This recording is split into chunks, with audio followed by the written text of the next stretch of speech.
আসসালামু আলাইকুম। সবাইকে স্বাগত জানাচ্ছি এসকেস ফ্যামিলি থেকে। আমি শাহনাজ পারভিন। সবাই নিশ্চয়ই অনেক ভালো আছেন। আলহামদুলিল্লাহ আমি অনেক ভালো আছি। আজকে আরেকটি ভিডিও নিয়ে চলে আসলাম। আমি আজ রান্না করব মুরগির মাংস। তো আজকে মুরগির মাংসটা একটু ভিন্নভাবে রান্না করব। আমি সেজন্য প্রথমে একটু বেরেস্তা ভেজে নিচ্ছি। পেঁয়াজ কুচি, তেজপাতা, জিরে আর গরম মশলা আছে, ভেজে উঠিয়ে নিয়েছি। তারপরে আমি এই তো মাংসের জন্য পেঁয়াজটা একটু বাদামি করে ভেজে নিচ্ছি। পেঁয়াজটা ভাজা হয়ে গেলে আমি মাংসগুলো দিয়ে দেব। মাংস আমি শুধু লবণ দিয়ে কিছুক্ষণ মেখে রেখে দিয়েছিলাম। এখন এই তেল আর পেঁয়াজের সঙ্গে মাংসটা আমি ভাজবো কিছুক্ষণ। ভেজে নেওয়ার পরে আমি এক এক করে মশলাগুলো দিয়ে দেব। প্রথমে দিয়ে দিলাম রসুন বাটা, আর দিয়ে দিলাম জিরা বাটা আর আদা বাটা দিয়ে আমি আর একটু মাংসটা ভাজবো। তারপরে আমি গুঁড়া মশলাগুলো দিয়ে দেব। হলুদের গুঁড়ো, তারপরে ধনিয়া গুঁড়ো, শুকনো মরিচের গুঁড়ো, এই মশলাগুলো সব দিয়ে দেবো একসঙ্গে। দিয়ে আমি মাংসটা ভালোভাবে কষিয়ে নেব। আমি একটু কাঁচামরিচ চিড়েও দিয়ে দিয়েছি এর মধ্যে। মাংসটা একটু ঝালঝাল করে রান্না করব। মুরগির মাংস একটু ঝালঝাল করে রান্না করলেই বেশি ভালো লাগে খেতে। সুন্দর কিন্তু কষানো হয়ে গেছে, মাংস থেকে তেলও ছেড়ে দিয়েছে। এই যে খুবই সুন্দর মাংসের কালারটা এসেছে। তারপরে আমি এখানে ভেজে রেখেছিলাম আলু, সেই আলুগুলো দিয়ে দিলাম। আলুটা আমি লবণ হলুদ দিয়ে ভেজে রেখেছিলাম। আলু মাংসের সঙ্গে একটু কষিয়ে নিয়েছি। তারপরে আমি দিয়ে দিলাম পানি।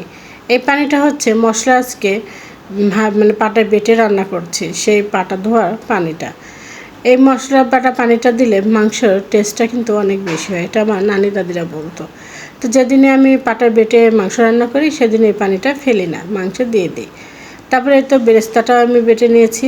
বেটে নিয়ে একটু পানির সঙ্গে মিশিয়ে নিচ্ছি। তারপরে মাংসের মধ্যে দিয়ে দিলাম। দিয়ে মাংসটা একটু নেড়ে চেড়ে দেবো যেন বেরেস্তাটা সুন্দরভাবে মিশে যায়। আর মাংসের কালারটা এখন এত সুন্দর এসেছে এবং এত সুন্দর সেন্ট বের হয়েছে বেরেস্তা দেওয়ার পরে যে কী বলবো। দেখেই তো মনে হচ্ছে যে মাংসটা খেতে অনেক মজা হয়েছে।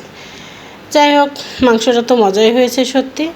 মাংসটা রেখে আমি এখন তাল বের করে নিয়েছি, ফ্রিজে ছিল।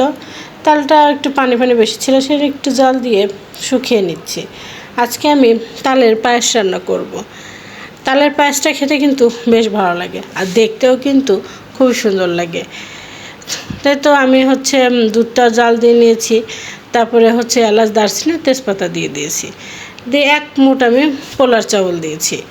আর এখানে দুধ দিয়েছি 1 লিটার পরিমাণ দুধ দিয়েছি। দিয়ে চাউলটা আমি ফুটিয়ে নেব। সামান্য লবণ দিয়েছি আমি, যেন মিষ্টির টেস্টটা সুন্দর আসে। তারপরে তো আমার চাউলটা ফুটে যাওয়ার পরে চিনি দিয়ে দিলাম। চিনি দেওয়ার পরে চিনি থেকে তো পানি ছাড়ে। আর একটু সেজন্য নেড়ে চেড়ে পানিটা শুকিয়ে নেওয়ার পরে আমি জাল দিয়ে রাখা তালটা দিয়ে দিলাম। তালটা দিয়ে দেওয়ার পরে দেখুন আস্তে আস্তে কিন্তু পায়েসের কালারটা খুবই সুন্দর হচ্ছে। তারপরে চিনি দেওয়ার পরে একটু জাল দিয়ে নিয়েছি। নেওয়ার পরে তাল দেওয়ার পরে জাল দিয়ে নিয়ে আমি নারকেল কোড়া দিয়ে দিলাম। নারকেল কোড়াটা দিয়ে আর একটু ভালোভাবে জাল দিয়ে নিচ্ছি। আমার তালের পায়েসটা কিন্তু রেডি। আমি এখন গরম গরমই বাটিতে একটু বেড়ে নিচ্ছি।